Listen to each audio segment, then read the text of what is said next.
지금부터 아팅쌤의 썰렁한 교리를 시작하도록 하겠습니다. 계명을 마무리하는 영상을 찍도록 하겠습니다. 앞선 영상들에서도 설명됐던 내용인데요. 계명은 아는 것이 중요한 것이 아니라 우리가 실제로 생활하면서 실천하는 것이 중요합니다. 100개, 1000개를 안다 하더라도 그것을 실천하지 않으면 아무 소용이 없습니다. 또한 하느님께서 우리에게 계명을 주시는 이유는 너 이거 어겼지, 너 이거 어겼어 하면서 너 계명을 안 지켰으니까 넌 벌 받아야 돼 하고서는 벌 주기 위해서가 아니라 우리가 구원의 길에서 멀어지지 않고 그 구원의 길로 잘 갈 수 있도록 지켜주기 위해서입니다. 우리에게 구원의 길로 잘 나갈 수 있도록 지켜주기 위해서 하나님께서 계명을 주신 거지 우리를 벌 주고 힘들게 하기 위해서 계명을 주신 것이 아닙니다. 우리 인간은 굉장히 나약한 존재입니다. 그렇기 때문에 크고 작은 실수도 하게 되고요. 또 유혹에 빠져서 죄를 짓기도 합니다. 하나님께서는 우리가 굉장히 나약한 존재라서 이렇게 유혹에 빠져서 죄를 지을 수 있다는 것을 너무 잘 알고 계십니다. 그렇기 때문에 하나님께서는 우리가 죄를 지어도 그 죄를 용서해 주시는 분이세요. 너 이제 지었지, 너 이런 잘못을 했어 하고서는 벌 주기 위해서 우리를 벌을 못 줘서 안달이신 분이 아니라 우리를 끝까지 사랑하시고 끝까지 용서해 주시는 그런 분이신 거예요. 그렇기 때문에 하나님께서는 우리를 구원해 주시기 위해서 당신의 외아들이신 예수님을 보내주셨죠. 그래서 우리를 위해서 십자가 희생제물로 내어주셨어요. 구약시대의 믿음의 조상인 아브라함과 그의 아들 이삭은 각각 아브라함의 아내 사라를, 이삭의 아내 레베카를 자기 누이라고 아비멜렉에게 이야기를 해서 그 사람들이 죄를 지을 뻔하기도 했습니다. 물론 아브라함과 사라는 실제 남매가 맞고요. 이삭과 레베카는 삼촌과 조카 사이입니다. 아무튼 그래서 사람들이 아브라함과 이삭의 누이인 줄 알고 사라와 레베카랑 결혼하려고 그런 생각도 했어요. 그래서 이미 남편이 있는 여자를 부인으로 맞아들이는 죄를 지을 뻔하기도 했고요. 그 다음에 여러분들이 잘 알고 있다시피 야곱은 아버지 이삭과 형인 에사우를 속였죠. 그리고 다윗은 다른 사람의 아내였던 밧세바를 빼앗았어요. 그리고 남편인 우리아를 전쟁터에서 죽게 만들었죠. 그리고 다윗이 조상이 되는 야곱의 네 번째 아들인 유다도 며느리와의 약속을 어겼고요. 그리고 신약에서는 으뜸 제자이며 첫 번째 교황이 되시는 베드로가 예수님을 3번이나 모른다고 했고요. 바오로 사도는 예수님을 믿는 사람들을 박해했죠. 창세기 20장에 보면 아브라함은 자기 아내 사라를 자기 누이라고 말했죠. 그랬더니 그라르의 임금 아비멜렉이 사람을 보내서 사라를 데려갔습니다. 근데 이제 하느님께서 막 경고를 하시는 거죠. 그랬더니 아비멜렉이 아니 저는 아브라함이 자기 자신이 저한테 사라가 자기 누이라고 그랬고 사라 또한 스스로 그가 자기 오빠입니다 하지 않았습니까? 하고 막 억울함을 호소했죠. 아비멜렉은 하나님으로부터 그런 경고를 듣고 나서 아브라함을 불러서 막 따지죠. 아니 그대는 어쩌자고 이런 짓을 하였어. 내가 뭐 당신한테 뭐 나쁜 짓을 무슨 죄를 지었길래 그대는 나와 내 왕국에 이렇게 큰 죄를 끌어들였어. 그대는 나에게 해서는 안 될 일을 저질렀어 하면서 막 따지죠. 그러자 아브라함이 저 하나님에 대한 경외가 이곳 사람에는 없어서 절 죽일까봐 그랬습니다. 아내 때문에 날 죽일까봐 겁이 나서 그랬다고 그랬죠. 그리고 정말 제 누이가 맞습니다. 예, 아버지는 같고 어머니가 달라서 부인이 될 수 있었던 거죠. 먼저 창세기 15장을 보면 아브라함의 아우 나호르라는 사람의 아내의 밀카의 아들 부투엘이라는 사람에게서 태어난 레베카, 즉 아브라함의 아우 나호르의 손녀인 거예요. 이삭은 아브라함의 아들이니까 이삭과 레베카는 삼촌과 조카 사이가 되는 거죠. 그런데 창세기 26장에 보면 역시 이삭도 자기 아내에 대해서 묻자 내 누이요 하고 대답을 했죠. 이삭 역시 레베카가 너무 예뻐갖고 이곳 사는 애들이 레베카 때문에 날 죽일지도 모른다고 생각을 했던 거죠. 아브라함도 똑같았죠. 사라 때문에 자기 죽을까봐 걱정을 해서 누이라고 그랬고, 아비멜렉이 이삭한테 말하죠. 아니 저 여자는 당신의 부인이 분명한데 그때는 어째서 또 그 여자는 내 누이요 하고 말하였어. 그 여자 때문에 제가 목숨 잃을지도 모른다고 생각했기 때문입니다. 이렇게 말을 하죠. 그대는 어쩌자고 우리에게 이런 일을 저질렀어. 우리를 죄에 빠뜨릴 뻔하지 않았어. 라고 또 따지죠. 이 이야기는 여러분들이 잘 아는 얘기죠. 그렇죠? 창세기 27장에 보면 야곱이 에사우의 복을 가로챕니다. 그러자 이제 나중에 에사우가 와서 막 아버지 이삭한테 막 저한테도 복 나눠주세요. 그러자 이제 이삭이 네 동생이 와서 나를 속이고 내가 받을 축복을 가로챘구나. 그때 이제 에사우가 말하죠. 저를 2번이나 속였으니 야곱이라는 그 녀석의 이름에 맞지 않습니까? 야곱이라는 이름은 발 뒤꿈치를 잡다 그런 뜻이거든요. 창세기 38장 유다와 타마르 이야기에서 보면은 유다한테는 에르라고 하는 첫 번째 아들이 있었고요. 두 번째 아들 오닌이라는 아들이 있었고요. 셋째 아들이 셀라라는 아들이 있었습니다. 그래서 에르에게 타마르라고 하는 부인을 얻어주었는데 하느님께서 보시기에는 이 에르가 악하였기 때문에 벌을 내려서 그가 죽었어요.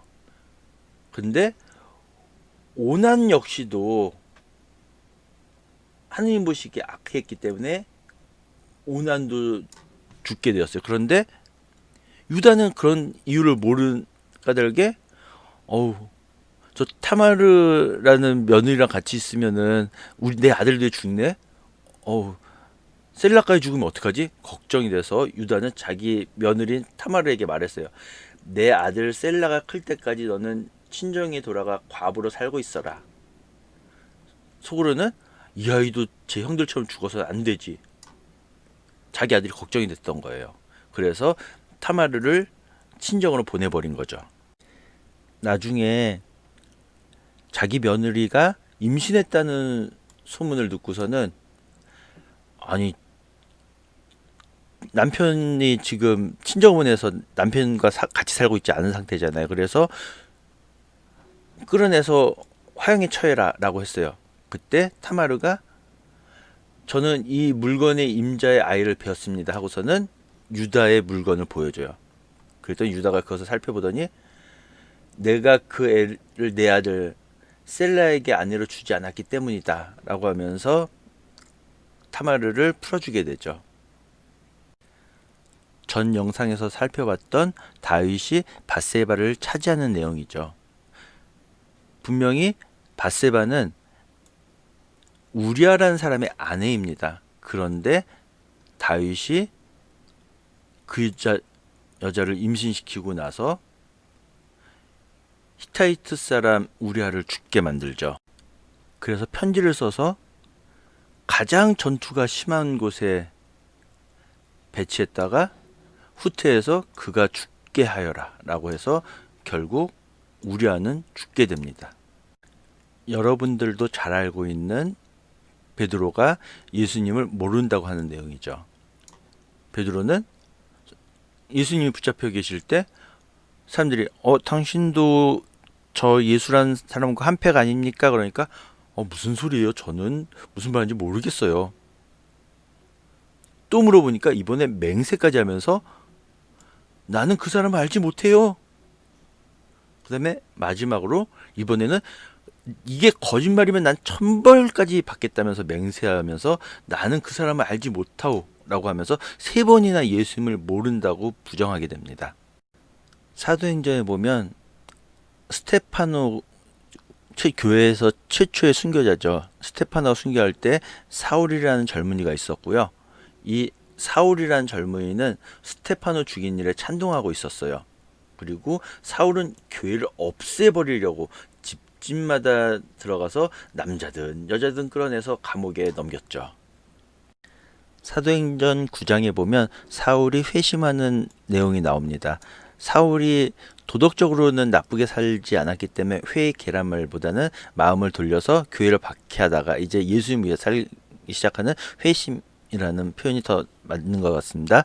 사울은 여전히 주님의 제자들을 향하여 살기를 내뿜으며 정말 예수를 믿는 그 모든 잔당들을 없애버리고 말리라라고 아주 그냥 살기를 내뿜으면서 다마스쿠스에 있는 사람들을 다 잡아가려고 그랬죠. 그때 예수님께서 나타나서 사울아 사울아 왜 나를 박해하느냐. 사울이 누구세요? 라고 하니까 나는 내가 박해하는 예수다 라고 말씀을 하시죠. 그러면서 이제 사울이 예수님을 믿는 교회를 박해하는 사람에서 이제 예수님을 전하는 전도자로서 이제 회심하는 계기가 되죠. 바르나바와 사울이 선교사 파견되다 이렇게 나오면서 이제 바오로라고도 하는 사울은 회심하고 나서 바오로라는 이름으로 개명한 것이 아니라 사울은 사울이라는 이름도 가지고 있었고 바오로라는 이름도 가지고 있었어요. 그런데 이제 회심하기 전에는 사울이라는 이름을 주로 사용했고 이제 회심한 후에는 바오로라는 이름을 주로 사용하게 되죠. 하느님께서 아브람을 아브라함으로 사레를 사라로 이름은 비슷해 보이지만 전혀 다른 뜻을 가지고 있습니다. 마찬가지로 야곱을 이스라엘로 시몬에게 베드로라는 이름을 주신 거 그런 거 다 역시 다른 뜻을 가지고 있습니다. 하지만 바오로는 이름을 새로 바꾼 것이 아니라 원래 그 두 가지 이름을 모두 사용하고 있었는데 이제 회심하고 나서는 바오로라는 이름을 계속 사용하게 되는 것입니다. 앞서서 이야기했던 것처럼 인간이기 때문에 유혹에 빠져서 죄를 지을 수 있고요. 크고 작은 잘못을 할 수도 있습니다. 중요한 것은 죄를 지었을 때 사람은 죄를 지을 수 있으니까 죄를 지었을 때 하느님께 진심으로 뉘우치고 회개를 하는가 그렇지 않은가 이것이 중요합니다. 여러분들도 잘 알고 계시다시피 베드로 사도와 유다 이스카리옷은 예수님을 모른다고 하거나 예수님을 배신했어요. 하지만 베드로는 뉘우치고 회개했고요. 유다는 후회했어요. 후회했는데 진심으로 뉘우치고 회개를 한 것이 아니라 단순히 후회만 했어요. 이 회개와 후회는 다릅니다. 같지 않습니다. 우리는 하느님께 진심으로 회개를 해야 합니다. 단순히 후회만 해서는 안 됩니다. 앞서 살펴봤던 성경에 나오는 사람들이나 성인들도 크고 작은 잘못을 했습니다. 제 주보 성인이신 성 아우구스티노 성인도 성녀 어머니이신 성녀 모니카 성녀의 마음을 굉장히 아프게 했죠. 그래서 모니카 성녀가 막 눈물로 기도하고 그래서 아우구스티노 성인이 회개를 했죠. 그것처럼 성인들조차도 크고 작은 잘못을 많이 했어요. 하지만 어떤 잘못을 했을 때 나 이제 끝났어 하고 자포자기한 것이 아니라 하는 것이 아니라 진심으로 잘못을 뉘우치고 회개해야 하는 것입니다. 하느님께서는 우리가 멸망하기를 원하지 않으세요. 우리가 잘못을 했다 하더라도, 죄를 지었다 하더라도 하나님께서는 끊임없이 용서하시는 분이시기 때문에 우리가 잘못된 길에서 뉘우치고 되돌아 나오기를 바라는 분이십니다. 예수님과 함께 십자가에 달렸던 오른쪽 강도 같은 경우에 마지막에 회개에서 예수님께서 오늘 내가 정녕 나와 함께 하나님 나라에 들어가게 될 것이다, 낙원에 들어갈 것이다 라고 말씀하셨고, 세리였던 자케오도 예수님을 뵙고서는 제가 잘못한 게 있다면 네 갑절로 갚아주고 그렇게 막 뉘우치고 하자 예수님께서 이 사람도 아브라함의 자손이다면서 구원받았다고 말씀을 하십니다. 그리고 비유 말씀이었던 되찾은 아들의 비유에서 뉘우치고 되돌아온 작은 아들도 아버지로부터 용서를 받지요. 그것처럼 우리가 어떠한 잘못을 했다 하더라도 하나님께서는 그 어떠한 죄를 할지라도 우리가 진심으로 뉘우치고 하나님께 되돌아온다면 하나님께서는 그 어떠한 죄도 다 용서해 주시는 분이십니다. 제가 이 마무리 영상을 찍게 된 거는 계속 계명만 이야기하다 보니까 혹시 이거 계명도 안 지키면은 어쩌지, 차라리 계명을 몰랐던 게 더 편할 것 같아 라고 생각할까봐 이 영상을 찍게 됐어요. 우리가 계명을 많이 아는 것은 물론 이 계명을 지켜야 되기 때문에 알려드린 것도 있지만, 혹시라도 인간의 나약함으로 인해서 실수로 그 계명을 못 지킨다 하더라도 우리가 하느님께 진심으로 뉘우치고 되돌아오길 바라는 마음에서 찍게 되었습니다. 마테오복음 27장에 보면 유다도 예수님께서 사형 선고를 받으신 것을 보고서는 막 뉘우쳤어요. 후회했어요. 내가 왜 그랬을까? 근데 후회만 한 거예요. 진심으로 뉘우치고 회개하지는 않은 거예요. 사람들한테 가서 내가 죄 없는 그분을 팔아넘겨 죽게 만들었으니 나는 죄를 지었어. 근데 그 사람들이 그게 무슨 상관이야 라고 이제 대사제들 그런 사람들이 말을 하니까 유다는 그 은돈, 자기가 예수님을 팔아먹은 돈을 성전에다 내던지고 자살을 했어요. 루카복음에 보면 예수님과 함께 매달린 좌측에 있는 강도도 당신은 메시아가 아니요 당신 자신과 우리를 구원해 보시오 하면서 예수님을 모독했죠.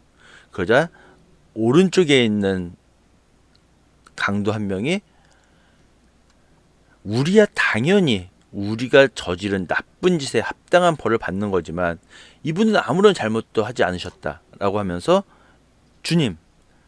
주님께서 하느님 나라에 들어가실 때, 당신의 나라에 들어가실 때 저를 꼭 기억해 주십시오라고 하죠. 그러자 예수님께서 내가 진실로 너에게 말한다. 너는 오늘 나와 함께 낙원에 있을 것이다. 즉 구원받을 것이다 라고 말씀을 하시죠. 예수와 자케오 이야기에서 자케오라는 사람이 있었는데 그는 세관장이고 부자였어요.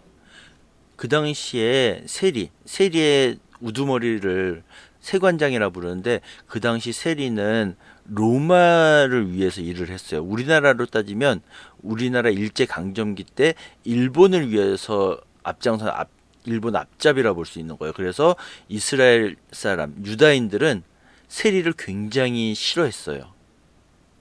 그래서 예수님께서 오늘은 내가 내 집에 머물러야 하겠다라고 말씀하실 때 사람들은 저희가 죄인의 집에 들어가 묵는군 하면서 투덜거렸어요. 왜냐하면 이스라엘 사람들이 굉장히 멸시하는 세리 중에서도 세리의 으뜸이었기 때문이죠. 그러자 이제 자케오가 예수님께 말씀드리죠. 예수님, 제 재산의 반을 가난한 사람들에게 주겠습니다.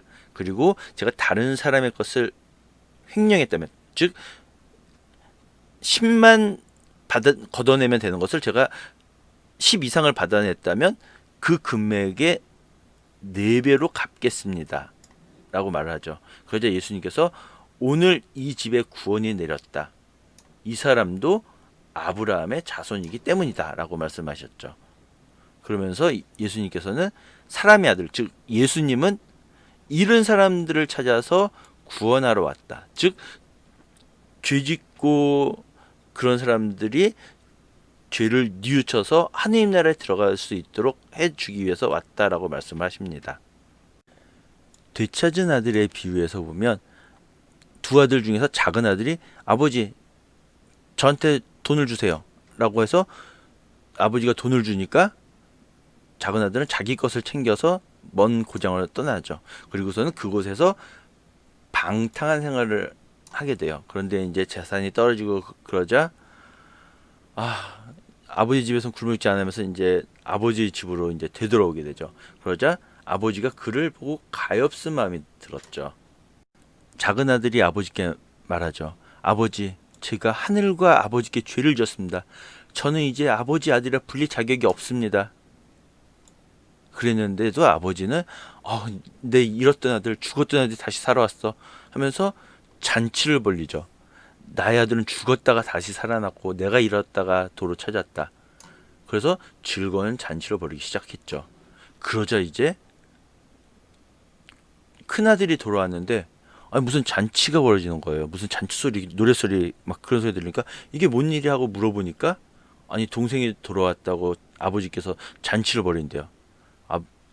큰아들이 화가 났어요. 막 따지죠. 아버지한테 보십시오. 저는 여러 해 동안 종처럼 아버지를 섬기며 아버지의 명을 한 번도 어기지 않았습니다. 그런 저한테는 아버지는 친구들과 즐기라고 염소 한 마리 내어주신 적이 없습니다. 그런데 나쁜 짓 하다가 아버지의 재산을 다 날려먹은 전 아들이 오니까 살진 송아지를 잡아주시는군요 하면서 투덜거렸죠. 동생이란 말도 안 써요. 그냥 저 아들이 오니까. 그저 아버지가 타이르죠. 얘야, 너는 늘 나와 함께 있고 내 것이 다 네 것이다. 너의 아우는 죽었다가 다시 살아났고 내가 잃었다가 되찾았다. 그러니 즐기고 기뻐해야 한다라고 말씀하시죠. 지금까지 들어주셔서 대단히 감사합니다.